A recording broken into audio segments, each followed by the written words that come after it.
నేను 15 ఆగస్టు తిరిగే లోపల మంత్రిని చేసే బాధ్యత నేను తీసుకుంటా, మీకు మాట ఇస్తున్నా అని చెప్పి నేను ఈ వేదిక మీద నుంచి మీకు చెప్తున్నా మిత్రులారా. రాజకీయంగా ఇవాళ ముదిరాజులు వెనుకబడ్డారు, మా మాదిగ సోదరులు వెనుకబడ్డారు. ఉద్యోగ ఉపాధి అవకాశాలలో వాళ్ళకు రావాల్సిన అవకాశాలు రాక పీజీలు పిహెచ్డీలు చదువుకున్న మాదిగ సోదరులు ఇవాళ అన్యాయానికి గురవుతున్నారు.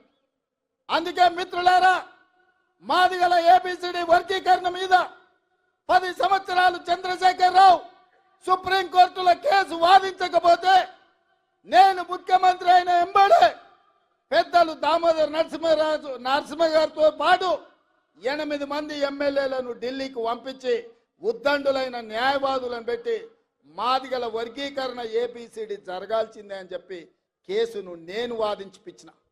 శాసనసభలో వర్గీకరణ చెయ్యాలి అని కొట్లాడితే ఆయల్ల సంపత్ కుమార్తో పాటు నన్ను మార్షల్స్ను పెట్టి పోలీసులను పెట్టి గొర్రెలు నీడ్చి బయట పడేసిండు చంద్రశేఖరరావు.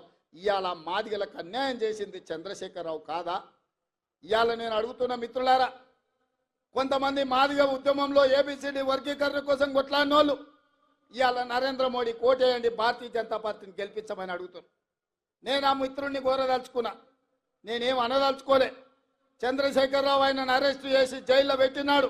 ఏ ఒక్కరు పలకరించే వాళ్ళు లేకపోతే నేను జైలుకి వెళ్ళి అండగా నిలబడి న్యాయవాదులతో మాట్లాడి బెయిల్ ఇప్పించడానికి కొట్లాడింది నేను.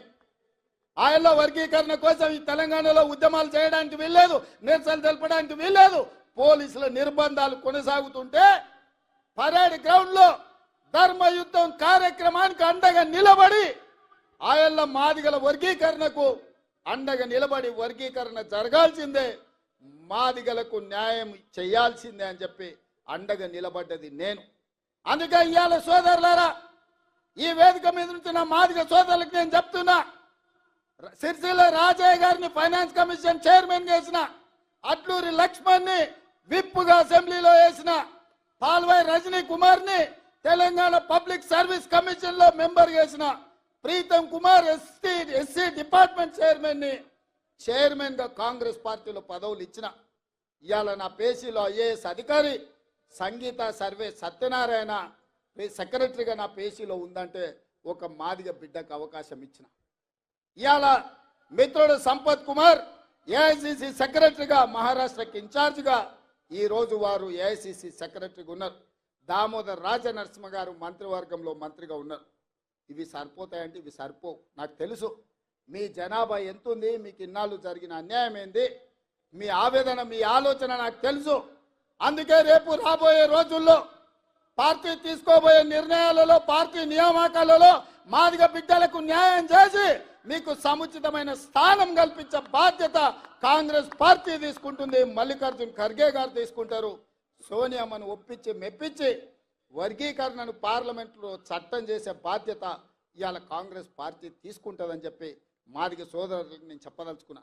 అదేవిధంగా మిత్రులారా, ఇవాళ కురుబ యాదవ్ సోదరులు ఆనాడు కేసీఆర్ ఎవరికి సరైన ప్రాతినిధ్యం ఇవ్వకపోతే నేను ఆలోచన చేసి మా మహబూబ్నగర్ జిల్లా నుంచి కురుబ యాదవ్ సోదరులు ఎక్కువ మంది ఉన్నారు, వాళ్ళ ప్రాతినిధ్యం ఉండాలని నడిగడ్డ గద్వాలు కోటలో సరిత తిరుపతయ్యను ఒక కురువ యాదవ్ బిడ్డను నేను ఎమ్మెల్యేగా టికెట్ ఇచ్చి గెలిపించడానికి ప్రయత్నం చేస్తే గద్వాల కోటలో కుట్ర చేసి కుతంత్రాలు అన్నీ బీఆర్ఎస్ బీజేపీ ఏకమైపోయింది.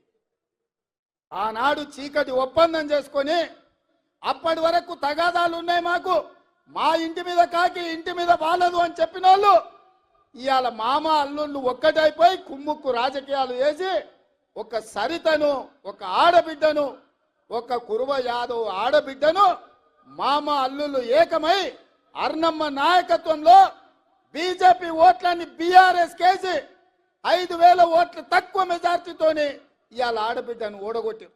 నిజంగానే సరితమ్మ గెలిచినుంటే ఇవాళ మంత్రివర్గంలో మంత్రి అయ్యేది యాదవ్ సోదరులారా. కేసీఆర్ మంత్రివర్గంలో మహిళలకు స్థానం లేకుండే, మన మంత్రివర్గంలో సీతక్కకు ఆదివాసి బిడ్డకు, కొండా సురేఖ ఒక బలహీన వర్గాల బిడ్డకి ఇచ్చినాం. సరితమ్మ గెలిచినుంటే ఇవాళ మన మంత్రివర్గంలో మంత్రి అయ్యి ఉండేది.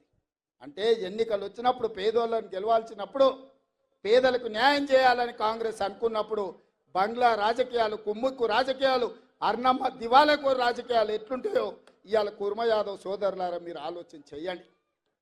అందుకే ఇక్కడ అన్యాయం జరిగిందని అనిల్ కుమార్ యాదవ్ను హేమీలు ఉద్దండులు యోధులు ఉన్న వాళ్ళని కాదని రాజ్యసభలో మీ యాదవ్ బిడ్డను అనిల్ కుమార్ యాదవ్ను రాజ్యసభలో 10 పైసలు ఖర్చు లేకుంటే నామినేషన్ కు 10,000 కూడా పార్టీ కట్టి ఇవాళ 200-300 కోట్లు ఖర్చు పెట్టిన రాని ఎంపీ పదవి ఇవాళ యాదవ్ల బిడ్డకు కాంగ్రెస్ పార్టీ ఇచ్చింది.